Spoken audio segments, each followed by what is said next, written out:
Bonjour à tous. Salut. On profite que les enfants jouent un petit peu avant d'aller se coucher en soirée au coin du feu pour répondre aux questions qu'on a fréquemment sur notre page Facebook ou en message privé. On nous pose des petites questions où on redonne souvent les mêmes réponses. Donc ça nous semblait important de pouvoir expliquer un petit peu notre fonctionnement, pourquoi on est parti et les réponses aux questions qu'on nous pose le plus fréquemment. Donc c'est pas un bilan, on va faire un petit jeu de questions-réponses. Ça va pas prendre longtemps. Non, c'est assez rapide. La première question qui est vraiment revient à chaque fois, c'est pourquoi partir?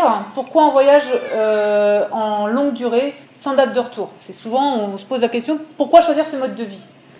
Alors, déjà, la première des réponses, c'est qu'on le pouvait. Christophe, ayant sa société depuis quelques années maintenant, qu'il avait créée en France, ça nous a permis d'avoir une liberté géographique et donc de pouvoir travailler avec une connexion et un PC. En fait, juste pour résumer, on était sur Nantes, on a profité justement de cette capacité à bouger pour partir en Bretagne, dans une maison un peu plus grande et moins chère.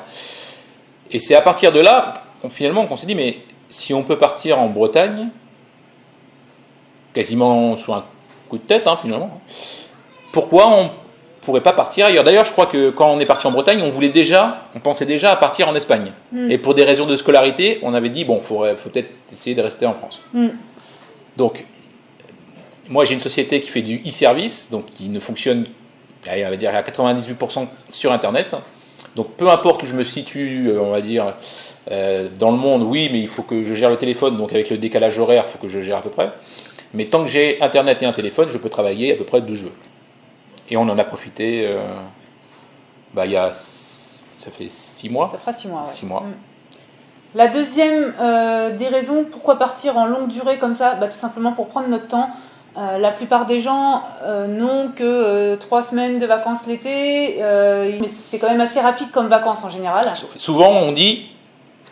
On commence à déstresser au bout de la deuxième semaine. Oui, puis finalement, perso, je me rappelle de mes anciennes vacances, c'est toujours rapide, et à la fin des vacances, on n'est pas plus zen, parce qu'on a voulu tellement profiter de ces vacances-là, qu'on s'est forcé à sortir tout le temps, pour bien en profiter. Finalement, quand on en profite, ça demande de l'énergie, et à la fin des vacances, on est rincé, et c'est là qu'on doit recommencer à travailler. Donc prendre son temps, c'est vraiment une des raisons primordiales. Pourquoi partir à long terme? Parce qu'on a le temps d'aller voir les gens, on a le temps de découvrir des lieux, on a le temps de faire des visites. On prend beaucoup plus notre temps dans ce genre de mode de vie, de voyage longue durée comme ça. Et enfin, une autre raison, c'est découvrir d'autres choses, tout simplement. Avoir l'opportunité de découvrir plein d'endroits différents dans un même pays notamment. Bon, au Portugal, on l'a fait sur 4 mois, mais en Espagne, on pourra peut-être le faire qu'en 3 mois. En tout cas, on a quand même le temps de découvrir d'autres choses, les coutumes, les traditions, les plats. On n'est pas... on prend le temps de découvrir des choses, des modes de vie, et pas seulement 2 ou 3 semaines en été, comme on l'aurait fait si on avait un statut de salarié et qu'on devait partir que 3 semaines l'été. Entre parenthèses, c'est sympa, la petite maison où on est, là, la petite cheminée. Il commence à faire frais ici, ça y est. L'automne arrive à... Il est arrivé très vite parce qu'on avait chaud la semaine dernière, et là, en quelques jours, il fait déjà du 7-8 degrés. Et ça descend à 2 ou 3 degrés la nuit. Donc ça y est, nous aussi, on connaît le froid.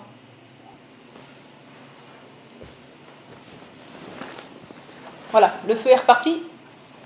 Pour quelques secondes. Ouais.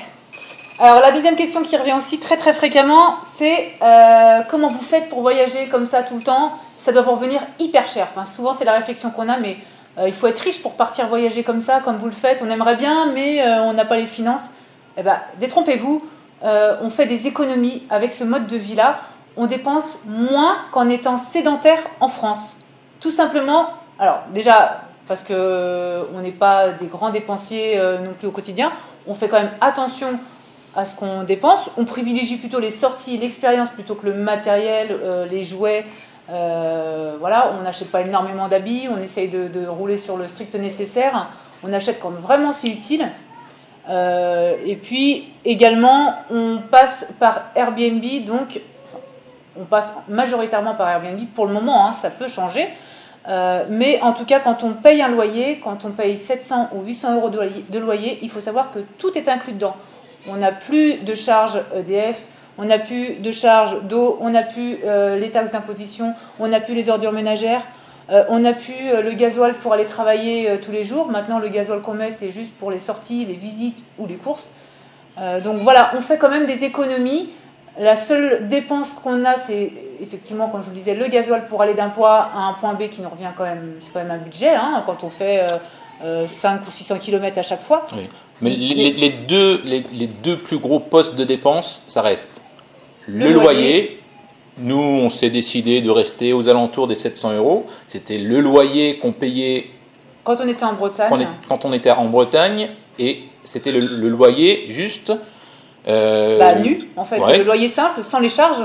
Donc, fallait rajouter l'eau, l'électricité, comme je vous le disais. Donc ça monte vite avec les charges, hein, et surtout en Bretagne avec le froid. Et ici, donc avec 700 euros, tout est inclus. Alors, soit on trouve des loyers de 700 euros, ou voire moins, parce qu'on peut aussi trouver des loyers, on a vu des maisons beaucoup moins chères que ça, 600 euros.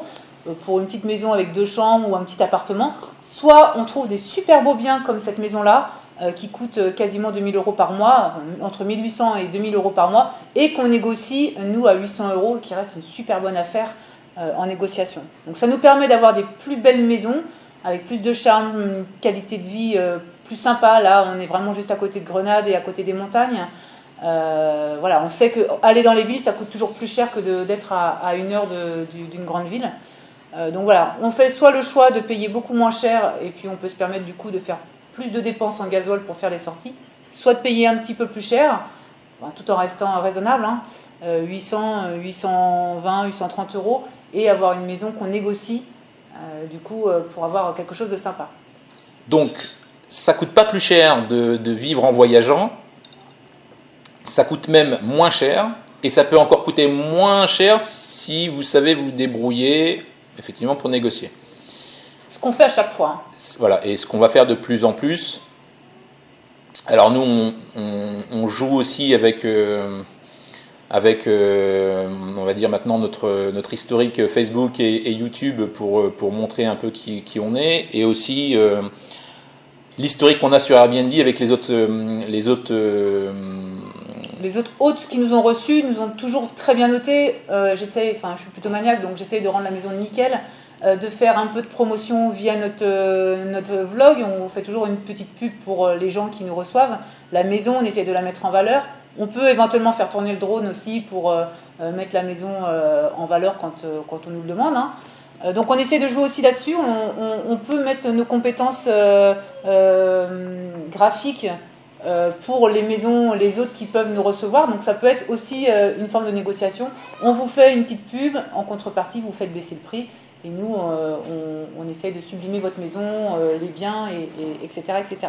Le but sur le long terme, c'est vraiment de baisser encore davantage le loyer, voire de plus en avoir, et de créer des partenariats de plus en plus. C'est vrai que moi ça me demande beaucoup de travail entre les vidéos, les montages, les recherches de maisons, de partenariats et tout ça. Mine de rien, c'est un vrai travail. Christophe gère sa société à côté, voilà, il me faudrait encore plus de temps. Si j'avais pas les enfants, ce serait plus facile, mais il y a aussi le quotidien, les enfants à gérer. Il va falloir que je me remette dedans pour recommencer mes recherches, mais je perds pas espoir parce que je suis sûre que ça va porter ses fruits au fur et à mesure. Donc voilà. Donc des fois, on ne payera pas le loyer, des fois, le loyer sera revu à la baisse, des fois, on payera plein pot, mais dans tous les cas, sur 12 mois, on aura payé beaucoup moins cher que si on avait passé 1 an dans notre ancienne maison. Oui, allez. Oh, qu'est-ce qu'ils sont souvent.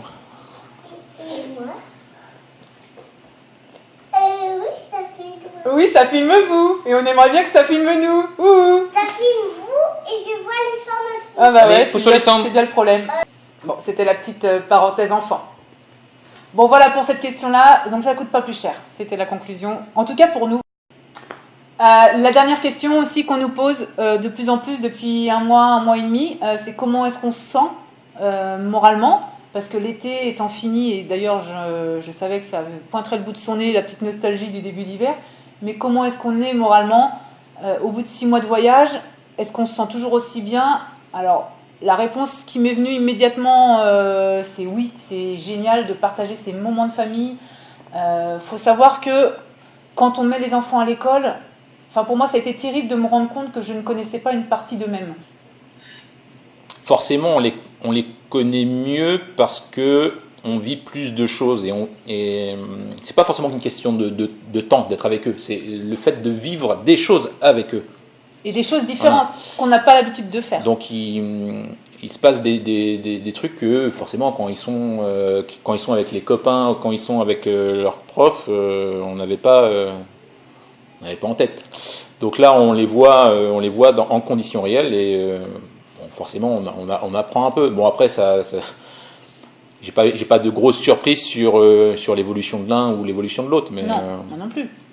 Mais en tout cas c'est c'est vraiment très très enrichissant pour nous, pour eux, on apprend beaucoup de chacun, de cette expérience, c'est vraiment super. Moi je suis vraiment ravie d'avoir à leur faire l'instruction. Il y a plein de contraintes, mais c'est un bonheur de se dire qu'on est témoin de leur évolution, on est témoin et même souvent à l'origine de leur curiosité. Ça je suis contente de me dire, bah voilà, je vais pas laisser le hasard faire les choses et puis j'espère qu'ils tomberont sur un bon prof pour leur donner envie d'eux. Là, on a envie que ce soit nous qui soyons acteurs de leur découverte, de leur curiosité, de leurs apprentissages. Ça, c'est génial. À vivre, c'est vraiment super. Même si c'est pas évident, hein. C'est pas tous les jours très simple. Et il y a certaines journées où on serait content qu'ils aillent à l'école. Mais en tout cas, au bout de 6 mois, je suis quand même ravie du résultat. Je suis pas encore lassée, en tout cas. Et puis ce qui est important, c'est de se dire que à la fin, c'est toujours les bilans qui sont importants. C'est des difficultés, il y en a. Que ce soit pour nous ou même pour vous qui avez des enfants en scolarité standard, peu importe, il y a toujours des difficultés. L'important, c'est à la fin de 3 mois, de 6 mois, de 1 an, de se dire est-ce que je suis content de ce qui s'est passé durant cette année? Il y a toujours des trucs à améliorer, mais de manière générale, est-ce que je suis content? Il y a peut-être des gens qui seraient à notre place et qui ne pourraient pas du tout accepter le fait de vivre 24/24 avec ses enfants, pour X raisons. Nous, aujourd'hui, moi, ça me convient, quoi. On arrive pour l'instant à trouver un équilibre qu'on peut encore améliorer. On sait qu'on va encore l'améliorer. Oui, le but, c'est vraiment de continuer à trouver aussi d'autres lieux où ils s'épanouissent. Parce que la question, pour nous, elle s'entend, mais il y a aussi ensuite la question pour les enfants. Est-ce que eux se sentent bien 24/24 avec leurs parents? Alors le problème c'est qu'ils n'ont pas toutes les clés en main pour décider. Quand même. Ils nous le disent qu'ils sont contents quand ils allaient au centre, ils sont contents d'y aller. Là hier on leur a dit qu'on allait retrouver un centre ici, ils étaient les premiers à vouloir y aller tout de suite. Donc ils aiment bien nous lâcher un peu. Ils sont contents. Léna nous le dit, tant mieux, vous allez être tranquille et nous aussi. Elle nous le dit bien. Donc ça leur fait aussi du bien d'être sans nous, hein, ce qui s'entend et ce qui est normal. Et c'est bien d'ailleurs parce qu'ils progressent aussi. Sans nous, ils sont contents de nous dire ce qu'ils ont fait en dehors de nous et ça, c'est génial pour eux. Donc ce côté enrichissement de la famille, du cocon familial, il est quand même vraiment génial au bout de 6 mois. C'est vraiment une expérience qui est vraiment agréable. Après, comme toute chose, il y a le revers de la médaille, il y a forcément des manques. Il y a plein de soirs où on se faisait des barbecues cet été et on se disait, oh là là, ça aurait été génial avec la petite bouteille de rosé sur la table, d'avoir nos amis ou notre famille et de partager ce repas-là. Voilà, ça aurait été... voilà, ça fait partie des manques qui sont normaux, hein, surtout maintenant que l'hiver arrive, que les soirées se rallongent, on y pense peut-être un petit peu plus, il y aura certainement moins de sorties aussi. Et ce premier Noël sans la famille, c'est peut-être ce qui sera le plus dur, finalement, et pour les enfants aussi. Ils ont l'habitude d'avoir leurs cousins-cousines tous les ans pour fêter Noël. Le repas en famille à Noël, c'est quand même sacré et ça va être la première fois où ils seront amenés à ne pas voir leurs cousins-cousines autrement qu'avec Skype, ce qui règle pas tout. Il n'y a quand même pas ce côté convivial, rire, courir dans tous les sens, attendre l'heure des cadeaux, enfin voilà. Ça fait partie de Noël, quoi. On peut pas tout avoir, hein. Non, on peut pas tout avoir. Il y en a qui sont toute l'année avec leur famille, leurs amis, qui rêvent de voyage. Il Il y a d'autres qui sont en voyage, qui rêvent de retrouver leurs amis et leur famille de temps en temps. Bon, et puis il y a ceux qui arrivent aussi à trouver un juste équilibre entre les voyages pendant quelques mois et ensuite retrouver la famille quelques semaines. C'est peut-être vers quoi on va tendre à un moment ou un autre. C'est ce qu'on aimerait sur le long terme, surtout si on arrive à multiplier les partenariats. Si dans une année on arrive à faire des économies qui sont assez conséquentes, ça nous permettra de revenir au moins une fois dans l'an pour un mois ou deux, hein, pourquoi pas, on n'a pas de projet fixe. Parce qu'un mois de loyer gagné, si on prend on va dire 700 € pour un mois, comme on l'avait fait au Portugal, voilà, on avait économisé un mois, finalement ce mois-là, on peut le réinvestir quelque part. Ça peut être des billets d'avion et puis ensuite retourner en France pendant quelques semaines. Donc voilà, les 3 questions qui arrivent le plus fréquemment, c'est celle-ci. Si vous en avez d'autres, n'hésitez pas à nous les poser. Dans les commentaires. Dans les commentaires en dessous. On continuera d'y répondre un à un, mais on trouvait ça sympa aussi de faire une petite vidéo qui regroupe ces 3 questions principales. Puis voilà, on vous souhaite une bonne soirée. Continuez à nous suivre. Donc là, vous êtes de plus en plus nombreux sur Facebook, c'est super. Même sur Instagram, ça monte à une vitesse Instagram, c'est génial. Voilà, on vous souhaite une bonne soirée, une bonne nuit, et puis on vous dit à bientôt. Ciao.